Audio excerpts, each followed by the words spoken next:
Hey y'all, so let's get into how I made my buttermilk fried chicken with a jalapeno white hot sauce that I made. It was my first time making this sauce and I feel like it turned out pretty good. Everybody liked it. So here you can see that I am washing my chicken. My Granny Eva always told me to make sure that everything is clean, including the food that you're going to cook. So I am washing my chicken and I am going to go ahead and trim off all that fat that I can see. And I like to slice my chicken breast in half, especially when I'm making a buttermilk chicken, because I like how tender and soft that it feels when you bite into it. Here I am adding quite a bit of salt and pepper, and then I'm going to pour over that buttermilk and whoosh all of that together. I like to let that sit in there. I had prepped this earlier in the morning and then went back to it later in the evening when I cooked. Sometimes I let it sit for 30 minutes, sometimes an hour, sometimes overnight. I actually like it better when I let it sit overnight because it gets really tender. For those of you who know the molecular science of cooking, you probably know what it's doing. I really don't know. I just know that it tastes good.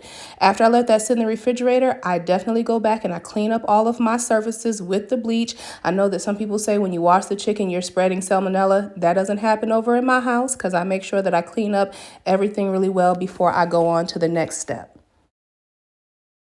Okay, so now it's time for me to start my sauce. I start with about 6 or 7 cut up jalapenos. I add in about 4 tablespoons of butter to the pan, some minced garlic, a couple of tablespoons of that, along with the liquid from the minced garlic. And then I also put some of that jalapeno popper seasoning into there just to add a little bit more flavor. Trying to chop it up with my whisk is not working really well, so I switch over to that meat masher. Granny didn't have one of these, but I'm so happy we have them now because it's really working well to chop all of that up. Then I go in and I add in some cornstarch. I like to add the dry ingredients to a sauce first so that it doesn't turn out lumpy. So I add that cornstarch and then I start adding in some chicken broth to try to loosen that up and get it to the consistency that I want, that saucy consistency. So I'm adding chicken broth.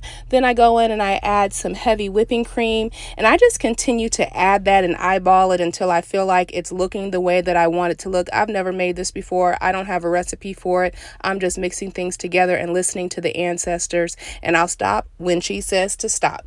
So I'm stirring that around, trying to make sure it has a good consistency. I realized that it's not as thick as I like it, and I ran out of my cornstarch, so I made a slurry of flour just to thicken it up a little bit.